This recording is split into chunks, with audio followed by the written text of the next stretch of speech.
हम सबको जानकारी में है ही कि संघ की अखिल भारतीय प्रतिनिधि सभा की बैठक प्रतिवर्ष होती है और संघ की कार्य पद्धति में जो कुछ निर्णय होते हैं, जो कुछ प्रस्ताव होते हैं, कार्य योजना तैयार होती है। संघ की एक सर्वोच्च ऐसी सभा वो प्रतिनिधि सभा होती है। वर्ष में अखिल भारतीय स्तर की ऐसी 2 बार बैठकें होती है। हम सब ने देखा होगा, पिछले बार भी आप लोग आते ही हैं संघ के आमंत्रण पर। एक कार्यकारी मंडल की बैठक होती है और अखिल भारतीय कार्यकारी मंडल की जो बैठक है वो सामान्यतः नवंबर मास में होती है। इसलिए पिछले बार उस नवंबर में हमारी बैठक वो हुई और प्रतिनिधि सभा की जो बैठक है वो प्रतिनिधि सभा की बैठक वो मार्च में होती है।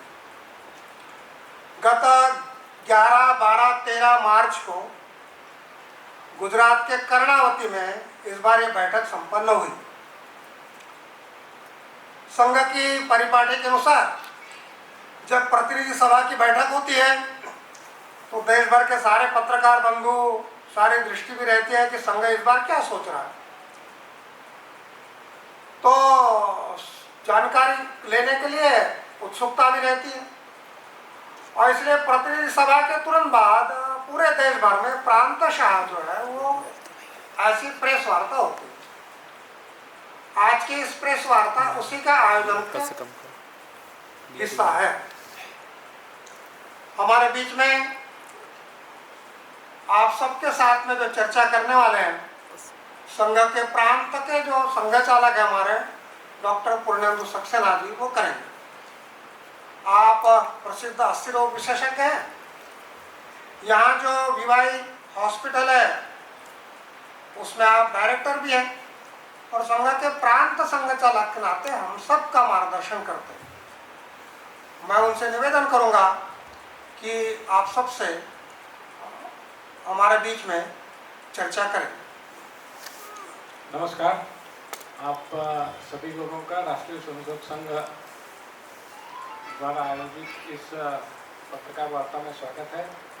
जैसा कनीराम जी ने आप सबको बताया ही है कि अखिल भारतीय प्रतिनिधि सभा के बाद जो विषय राष्ट्र में चल रहे हैं, जिनके बारे में संघ सोच रहा है, चर्चा कर रहा है, उन विषयों को लेकर हम सब पत्रकारों से मिलते हैं।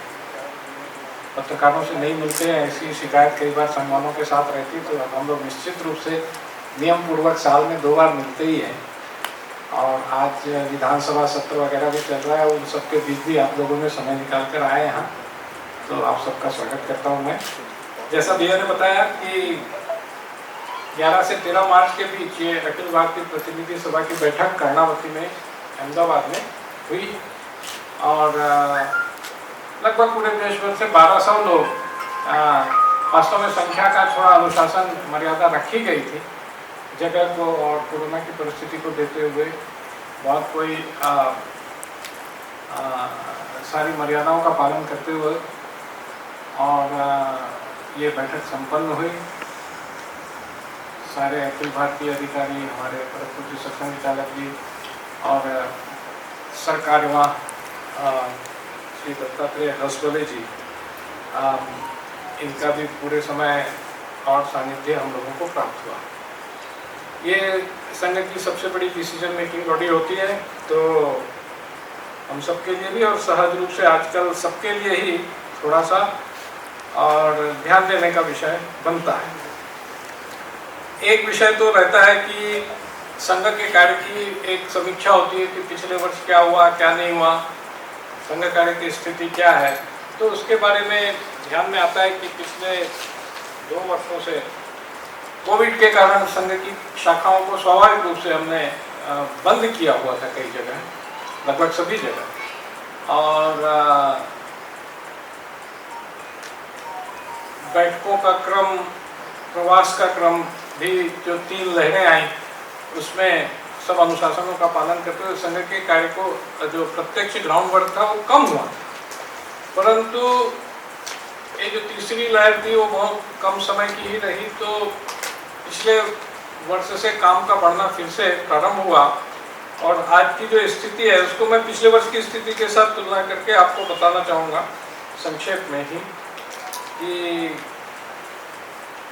हमारे देश में अभी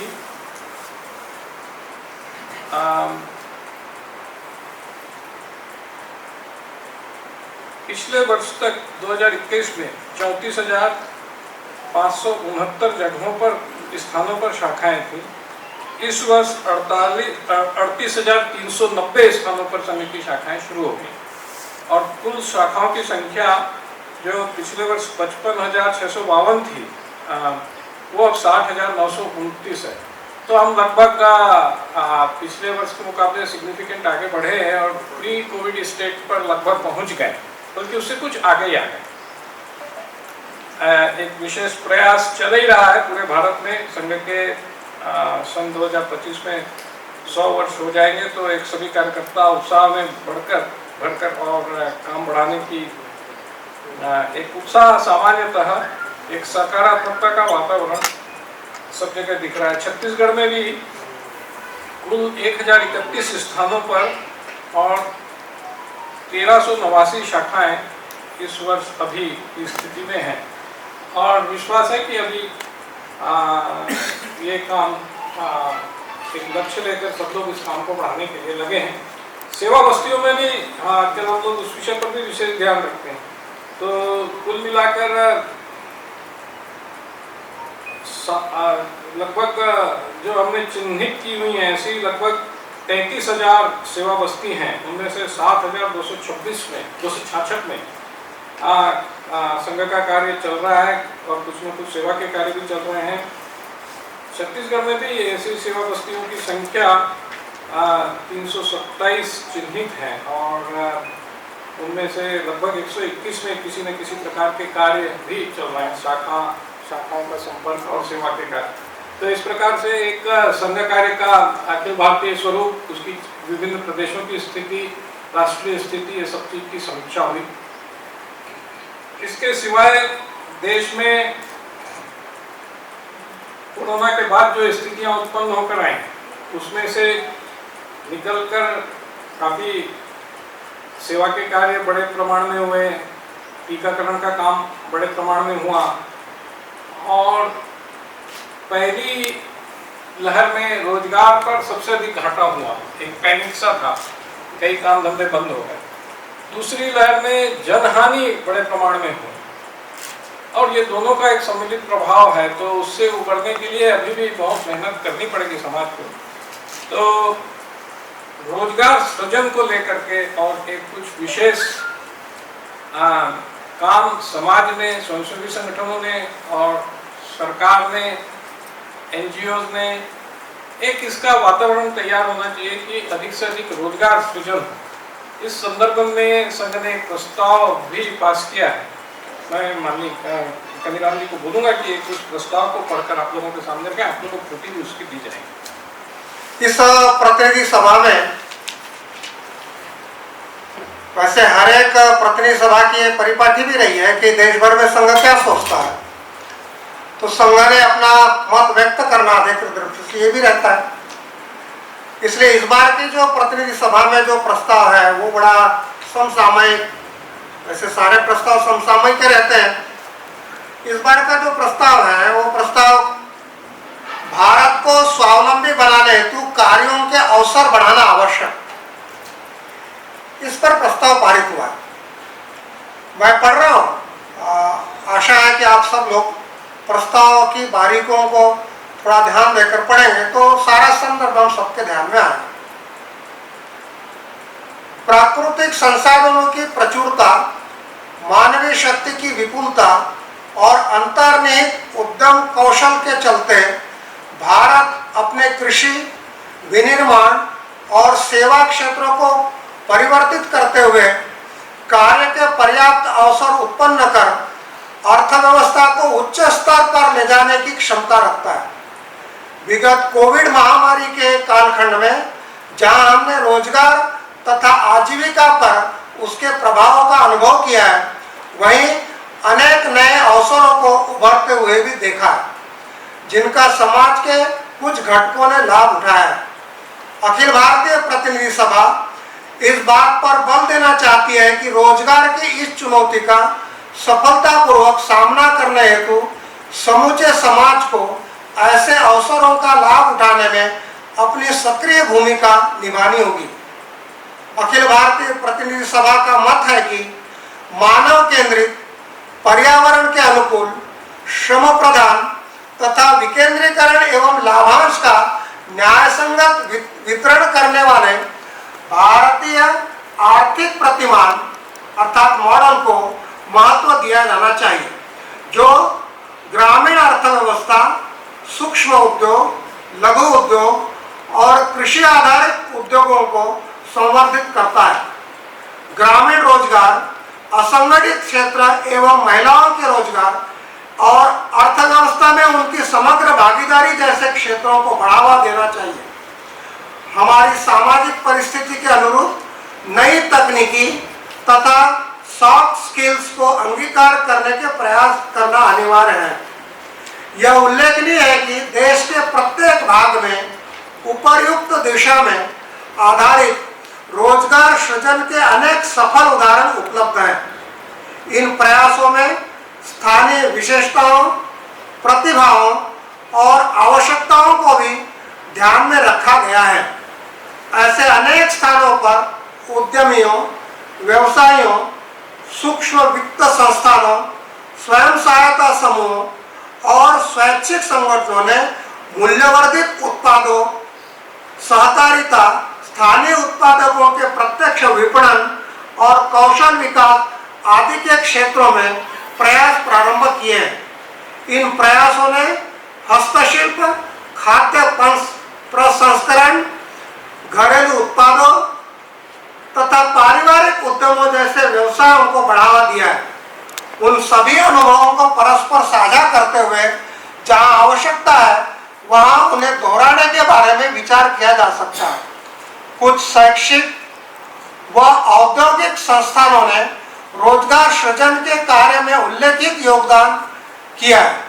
अखिल भारतीय प्रतिनिधि सभा दुर्लभ एवं वंचित घटकों सहित समाज के बड़े भाग को स्थायी रोजगार उपलब्ध कराने में सक्षम यशोगाथाओं की सराहना करती है। समाज में स्वदेशी और स्वावलंबन की भावना उत्पन्न करने के प्रयासों से उपर्युक्त पहलों को प्रोत्साहन मिलेगा। उच्च रोजगार क्षमता वाले हमारे विनिर्माण क्षेत्र को सुदृढ़ करने की आवश्यकता है, जो आयात पर हमारी निर्भरता भी कम कर सकता है। शिक्षा और परामर्श द्वारा समाज, विशेषकर युवाओं में उद्यमिता को प्रोत्साहन देने वाला वातावरण देना चाहिए, ताकि वे केवल नौकरी पाने की मानसिकता से बाहर आ सकें। इसी प्रकार की उद्यमशीलता की भावना को महिलाओं, ग्रामीणों, दूरस्थ और जनजातीय क्षेत्रों में भी बढ़ावा देने की आवश्यकता है। शिक्षाविद, उद्योग जगत के पुरोधा, सामाजिक नेतृत्व, समाज संगठन तथा विविध संस्थान इस दिशा में प्रभावी भूमिका निभा सकते हैं और उसके लिए यह आवश्यक है कि सरकारी तथा अन्य प्रयास इनके साथ मिलकर चले। अखिल भारतीय प्रतिनिधि सभा अनुभव करती है कि तीव्रता से बदलती आर्थिक तथा तकनीकी परिदृश्य की वैश्विक चुनौतियों का सामना करने के लिए हमें सामाजिक स्तर पर नवोन्मेषी पद्धतियां ढूंढनी होगी। उभरती डिजिटल अर्थव्यवस्था एवं निर्यात की संभावनाओं से उत्पन्न रोजगार और उद्यमिता के अवसरों का गहन अन्वेषण किया जाना चाहिए। रोजगार के पूर्व और दौरान मानव शक्ति के प्रशिक्षण, अनुसंधान तथा तकनीकी नवाचार, स्टार्टअप तथा हरित तकनीकी उपक्रमों आदि के प्रोत्साहन में हमें सहभागी होना चाहिए। अखिल भारतीय प्रतिनिधि सभा भारतीय अर्थव्यवस्था को सुदृढ़ करते हुए धारणक्षम एवं समग्र विकास के लक्ष्य को प्राप्त करने हेतु नागरिकों से रोजगार सृजन के भारत केंद्रीकृत प्रतिमान पर काम करने का आह्वान करती है। अखिल भारतीय प्रतिनिधि सभा समाज के सभी घटकों का आह्वान करती है कि विविध प्रकार के कार्य के अवसरों को बढ़ाते हुए हमारे शाश्वत मूल्यों पर आधारित एक स्वस्थ कार्य संस्कृति को प्रस्थापित करें, जिससे भारत वैश्विक आर्थिक परिदृश्य पर पुनः अपना उचित स्थान अंकित कर सके। इस विषय को लेकर के सारे संघ परिवार के लोग, विभिन्न संगठन, जनसामान्य और व्यवसायी, उद्यमी, एनजीओ, सबको एक साथ लेकर सब जगह कुछ न कुछ छोटे प्रमाण में, यानी छोटे छोटे जगहों पर भी और छोटे छोटे स्वरूप में भी कुछ न कुछ रोजगार सृजन करने वाले काम शुरू हों, ऐसा एक वातावरण तैयार करना, एक ऐसा माहौल तैयार करना, इसका एक प्रयास है। और स्वावलंबी भारत अभियान के नाम से कुछ संगठनों ने मिलकर ये कार्यक्रम भी शुरू किया है, जिसमें यूथ के लिए start earning early, earn while you learn, यानी जल्दी से जल्दी। अभी जब लड़के पढ़ते हैं तो उनके मन में बस यही रहता है कि नौकरी पाना है, हमको कहीं कोई नौकरी मिल जाए। हम स्वयं अपनी इनिशिएटिव लेकर कुछ कमाएं, कुछ बनाएं, ये भाव जल्दी से जल्दी हो, ऐसा एक मोटो है। Don't be job seeker, be job provider, ये भी एक मेंटेलिटी चेंज करने का विषय है। Think big, think new and think out of box. जिसको नवोन्मेषी शब्द से आया है प्रस्ताव में कि नया कुछ करने का एक जज्बा रहे। बी पैशनेट, जज्बे से एक ये भी मतलब be passionate, hard working, risk taking, reliable and techno savvy. जितनी नई नई टेक्नोलॉजी आ रही है भारत ने कंप्यूटर टेक्नोलॉजी में बहुत बड़ा एक मिरेकल किया ही है, जिसके कारण भारत की सारी दुनिया में प्रतिष्ठा है। तो उसको, और आखिरी में नेशन फर्स्ट, स्वदेशी मस्त। तो ऐसा एक विषय जन सामान्य में चले, नवयुगों में चले, रोजगार सृजन का एक माहौल खड़ा हो, इस बात को लेकर खास करके पोस्ट कोविड सिनेरियो में इसके बारे में एक यही आज की सबसे बड़ी आवश्यकता है, इस प्रकार का एक चिंतन है। दूसरी एक इस प्रतिनिधि सभा में हमारे सरकार्यवाह जी ने भी स्वाधीनता के अमृत महोत्सव, ये जो अभी 75वां वर्ष चल रहा है स्वाधीनता का, उस विषय को लेकर के भी हम क्या सोचते हैं, हमारा दृष्टिकोण क्या है, उसको एक सबके सामने लाए कि क्या हम इसको किस दृष्टिकोण से देखते हैं।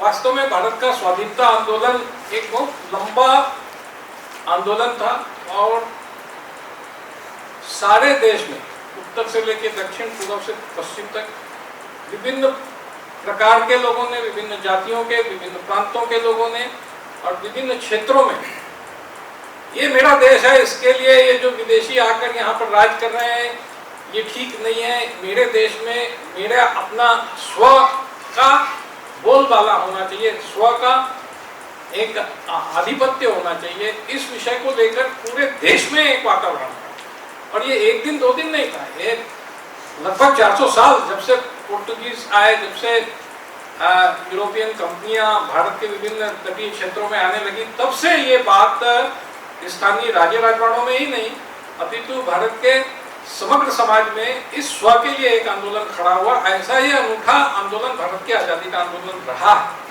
और इस स्व का जो अभिव्यक्ति है वो सिर्फ राजनीतिक नहीं, ये कला के क्षेत्र में भी हुई।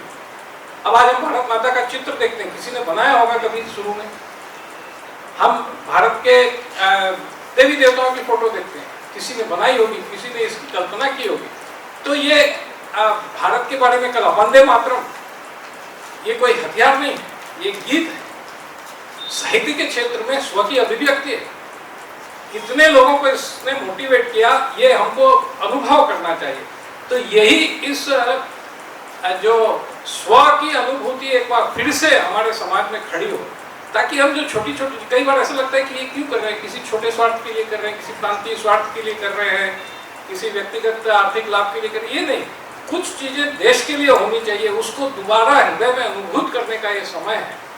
ऐसा एक स्वाधीनता के अमृत महोत्सव के बारे में यह एक भाव सबके मन में जगे, इस विषय को लेते हुए एक वक्तव्य भी दत्ता जी ने और जारी किया है, उसकी भी प्रति आपको मिलेगी। तो ये इस विषय में हम लोगों ने छत्तीसगढ़ में भी ये कई ऐसे जिसको हम अनसंग हीरोज बोलते हैं, ऐसे बहुत सारे लोग हैं जिन्होंने अपने नाम की कभी न उन्होंने शोहरत मांगी थी न उनको शोहरत मिली, वो तो देश के लिए जो करना था करके चले गए। ये उनको अपने देश के लिए उनके भीतर में जो भाव था उसको फिर से सहेजने का वक्त है। इस भाव से संघ ने भी अपने छत्तीसगढ़ प्रांत में भी अपने प्रदेश के कई ऐसे जो आंदोलनात्मक, जैसे सिहावा नगरी का जंगल सत्याग्रह था, गटासिल्ली का जंगल सत्याग्रह था, रुद्री नवागांव का जंगल सत्याग्रह था, तमोरा सत्याग्रह था, कोंडीग्राम जंगल सत्याग्रह, ऐसे कई महान कंडेल सत्याग्रह थे। इसका एक पूरा हम लोगों ने कोशिश करके हल्बा संघर्ष, भोपालपट्टनम संघर्ष, तारापुर संघर्ष, ये सब जितने अनसंग हीरोज हैं उनके बारे में कई लोग जानते भी हैं और बड़ी आदर और श्रद्धा भी है, ऐसा नहीं है कि नहीं जानते, परंतु एक बार फिर से याद करने का एक वक्त है। ऐसा एक प्रयास संघ कर रहा है और ये एक अच्छा साहित्य संघ अपने छत्तीसगढ़ स्तर पर भी बना रहा है और इसके एक समय आने पर इसका विमोचन होगा और मैं उस समय आप सब लोगों को अभी से एक आग्रह करता हूँ कि आप सबको आमंत्रित किया जाएगा, कृपया उसको स्वीकार करिएगा और इस पर आप लोगों की प्रतिक्रिया भी उस समय पर हम लोग प्राप्त करना चाहेंगे। तो ये दो प्रस्ताव हुए, संघ का कार्य की स्थिति हुई, छत्तीसगढ़ की स्थिति जो हुई, ये सब बता करके और विभिन्न प्रांतों में सारे कार्य की एक समीक्षा करने के बाद ये बैठक समाप्त हुई।